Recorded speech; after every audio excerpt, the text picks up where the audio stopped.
안녕하세요.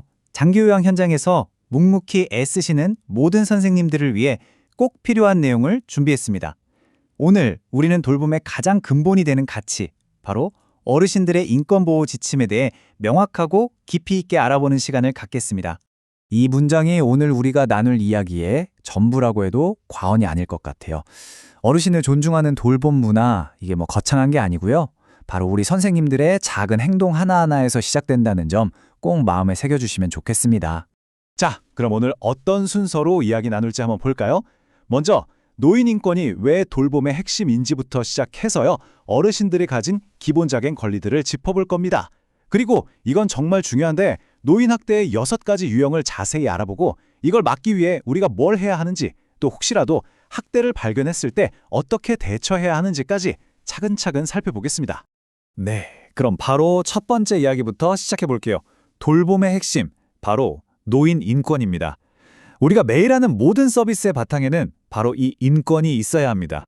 그럼 노인 인권이 뭘까요? 쉽게 말해서 어르신이 한 사람으로서 존엄과 가치를 존중받으면서 안전하고 행복하게 살아갈 권리를 말하는 거예요.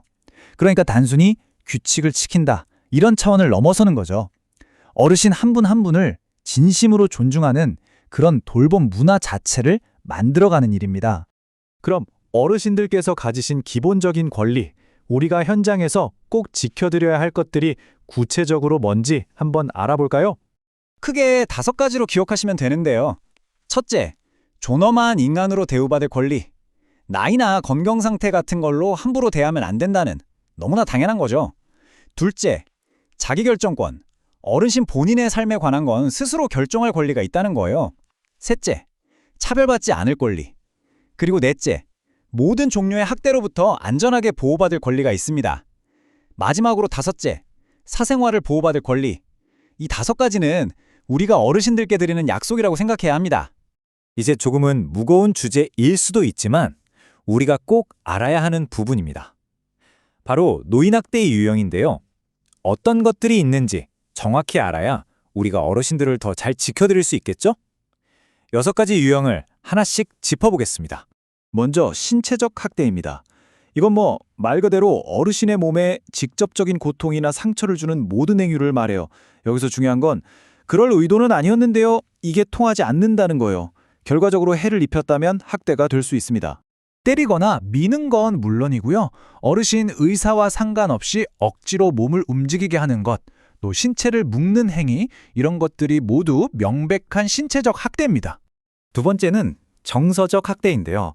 이건 눈에 보이지 않는 상처를 남기는 거죠. 말이나 행동으로 어르신 마음에 멍이 들게 하고 정신적인 고통을 주는 겁니다. 욕설이나 협박은 당연히 안 되고요. 어르신을 없는 사람 취급하거나 모욕감을 주는 행동, 그리고 우리가 무심코 "아유, 나이 드셔서 그래요", 이런 식으로 말하는 것도 비하하는 말이 될 수 있어요. 일부러 대화를 안 하는 것도 마찬가지고요. 세 번째는 경제적 학대입니다. 말 그대로 어르신의 재산이나 돈을 부당하게 빼앗거나 마음대로 쓰는 걸 말하죠. 특히 어르신의 신뢰를 이용해서 이런 일이 벌어지기도 합니다. 어르신 허락도 없이 돈을 쓴다거나 재산을 넘겨달라고 조르는 것, 아니면 계속 금품을 요구하는 행동, 이런 것들이 다 해당됩니다. 네 번째는 방임인데요. 이건 좀 달라요. 다른 학대처럼 뭔가를 해서가 아니라 마땅히 해야 할 걸 안 해서 문제가 되는 겁니다. 일종의 소극적인 학대라고 볼 수 있죠. 예를 들면 식사를 제때 안 챙겨드리거나 위생관리를 소홀히 하는 것, 또 아프신데 병원에 모시고 가지 않는 것 같은 이런 것들이 전부 심각한 방임입니다. 5번째는 성적 학대입니다. 이건 정말 절대 있어서는 안 될 일이죠.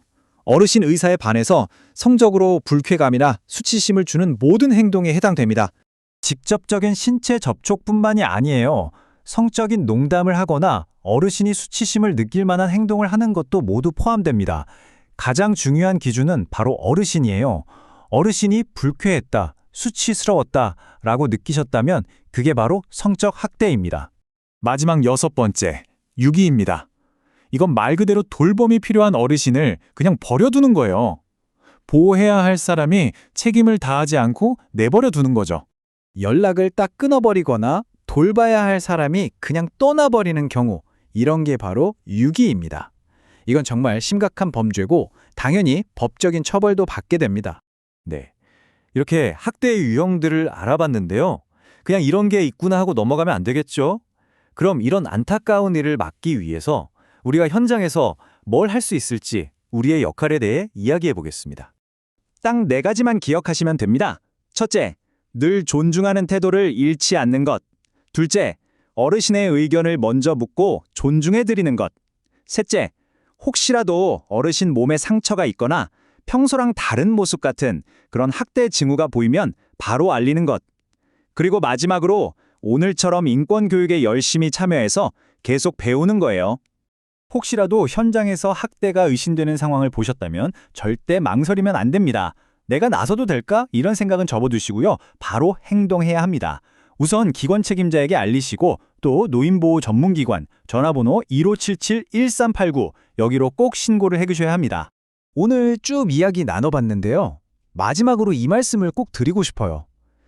어르신들의 인권을 지키는 건 법에 정해진 의무라서가 아니라 그 이전에 사람으로서 사람을 존중하는 정말 당연하고 기본적인 일이라는 거예요. 매일 일을 마치고 나서 딱 한 번만 스스로에게 이렇게 물어보면 어떨까요? 오늘 내 돌봄은 어르신의 존엄성을 지켜드렸을까? 라고요. 이 질문 앞에 매일 당당할 수 있다면 우린 정말 최고의 돌봄 전문가가 아닐까요?